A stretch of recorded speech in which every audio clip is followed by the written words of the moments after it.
बंगाल विधानसभा चुनाव 2026 क्या चिराग पासवान ममता बनर्जी की राह का रोड़ा बनेंगे?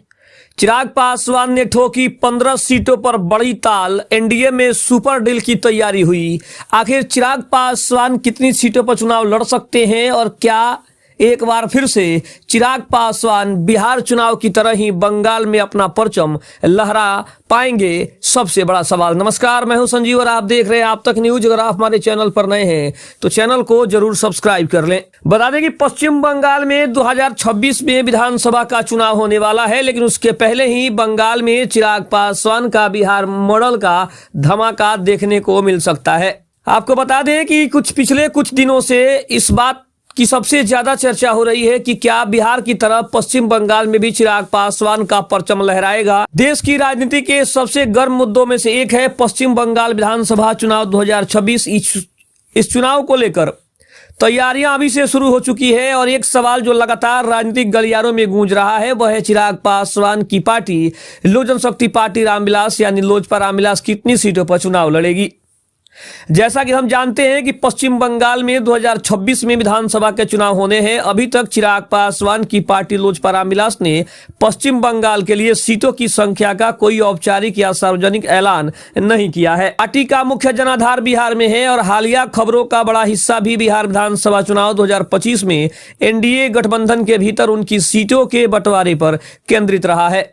बिहार में हुए समझौतों में उन्हें कितनी सीटों की संख्या होगी, बिहार में जो चुनाव हुआ उसमें उन्होंने 29 सीटों के विधानसभा सीटों पर चुनाव लड़ा। दूसरी तरफ में यह भी कहा गया कि चिराग पासवान को 23 से 26 सीटें देने की ही बात हो रही थी। अंत में 29 सीटें चिराग पासवान की पार्टी को दी गई, जिसमें उन्होंने 19 सीटों पर जीत हासिल की।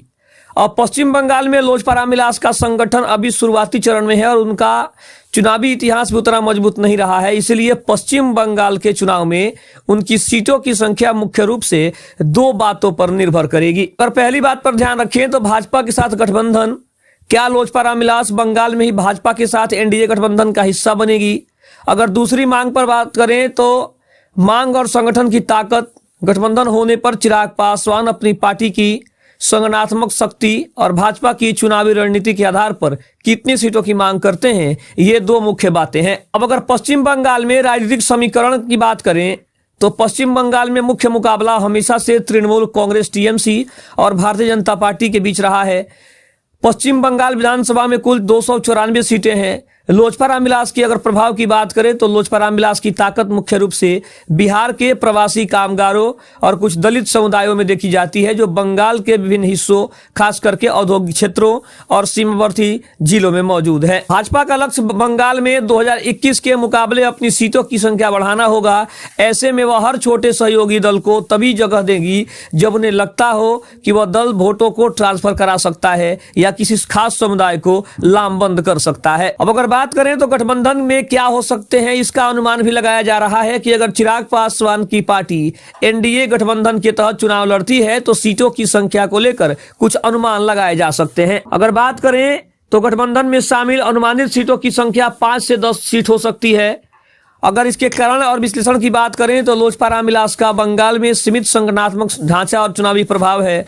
भाजपा केवल उन सीटों पर सहयोग देगी जहां पासवान वोट निर्णायक साबित हो सकते हैं। अगर अधिक सीटों की बात करें तो 15 से 20 सीटें भी मिल सकती है। यह चिराग पासवान की शुरुआती मांग हो सकती है, जैसा कि उन्होंने बिहार में किया था, लेकिन गठबंधन की बातचीत में एक संख्या जरूर घट सकती है। अब अगर बात करें तो विशेषज्ञों की राय भी है कि अधिकांश राजनीतिक विश्लेषकों का मानना है कि लोजपा रामविलास को बंगाल में 10 से अधिक सीटें मिलना मुश्किल होगा जब तक कि भाजपा कोई बड़ी राजनीतिक हिस्सेदारी न दे। भाजपा के लिए चुनाव करो या मरो वाला है, इसलिए वो अपने मजबूत उम्मीदवारों को ही मैदान में उतारने के बारे में सोचेगी। चिराग पासवान के लिए बंगाल चुनाव का क्या महत्व है, इसके लिए भी बात करना जरूरी है। बंगाल चुनाव चिराग पासवान के लिए बिहार के बाहर अपनी पार्टी के विस्तार की एक बड़ी परीक्षा है। राष्ट्रीय पहचान भी उन्हें बनानी है। यह उन्हें क्षेत्रीय नेता से राष्ट्रीय स्तर पर पहचान बनाने में काफी ज्यादा मदद करेगा।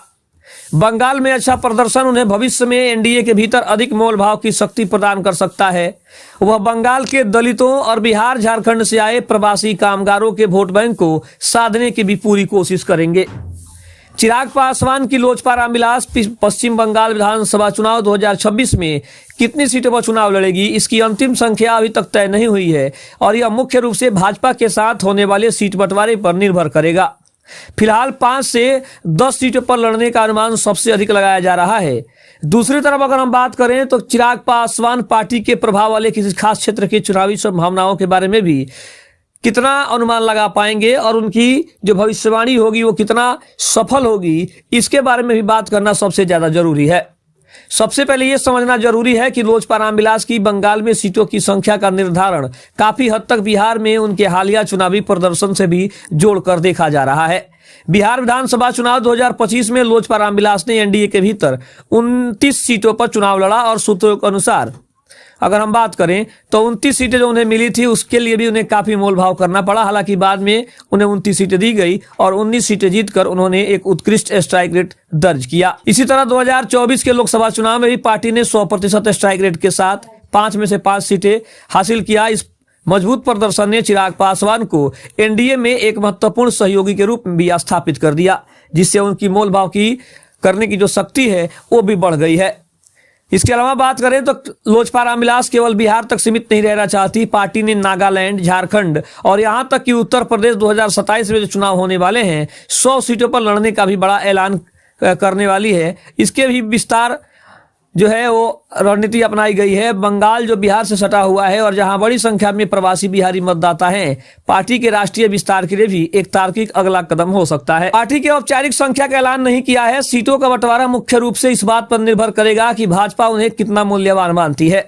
एनडीए गठबंधन में सीटों का अनुमान, अगर लोजपा रामविलास एनडीए गठबंधन के तहत बंगाल चुनाव लड़ती है तो सीटों के बंटवारे में ये कारक निर्णायक साबित हो सकते हैं। दूसरी तरफ अगर बात करें तो बिहार में अपने मजबूत प्रदर्शन के कारण चिराग पासवान 10 से 12 या फिर 5 से 10 सीटों के अपने अनुमान पर चुनाव लड़ सकते हैं या फिर इससे अधिक सीटों की मांग कर सकते हैं। भाजपा उन्हें उन सीटों पर उतारने पर विचार कर सकती है जहां पासवान दलित समुदाय की अच्छी आबादी है, जहां हिंदी भाषी प्रवासी मतदाता निर्णायक भूमिका में है, जैसे कोलकाता, हावड़ा, आसनसोल, सिलीगुड़ी के कुछ शहरों और औद्योगिक क्षेत्र हैं जहां अच्छे हिंदी प्रवासी जो हैं वो वहां पे बिहार के लोग काफी हैं, जहां पे ये दाव खेला जा सकता है। इसके अलावा बात करें तो जहां भाजपा को 1-1.5% वोट का भी फायदा चाहिए, वहां लोजपा रामविलास के उम्मीदवार को वो खड़ा कर सकती है। पार्टी पूरी कोशिश भी करेगी कि उसे उन क्षेत्रों में सीटें मिले जहां 5% से अधिक वोट हासिल कर सके, जैसा कि उसने 2020 में बिहार में किया था। भले ही वो सीट न जीते, या उसे भविष्य में राष्ट्रीय पार्टी की तर्जे की ओर बढ़ने में काफी ज्यादा मदद भी कर सकता है। अब बात करें तो 2021 के चुनाव में जो गलती है उसको ना दोहराना कहीं ना कहीं बड़ा लक्ष्य होगा। 2021 के बंगाल विधानसभा चुनाव में अविभाजित भाजपा लोजपा जो है वो सभी सीटों पर चुनाव लड़ने की बात कही थी। उस वक्त लोजपा राज्य अध्यक्ष ने कहा था कि वे सभी 294 सीटों पर चुनाव लड़ेंगे। हालांकि यह घोषणा अक्सर शक्ति प्रदर्शन के लिए की जाती है, इसमें कोई सीटें जीतने की संभावना कम होती है। अगर वर्तमान स्थिति की बात करें तो बिहार में एनडीए के भीतर चिराग पासवान की स्थिति अब मजबूत है, इसलिए वह भाजपा से अलग होकर अकेले लड़ने की जोखिम रणनीति को दोहराने की संभावना कम है, खास करके बंगाल जैसे कठिन मैदान में जहां उन्हें प्रधानमंत्री मोदी के नाम पर मिलने वाले समर्थन की सबसे ज्यादा आवश्यकता होगी। खबर कैसी लगी कमेंट में जरूर बताइएगा। तब तक के लिए धन्यवाद। जय हिंद, जय भारत।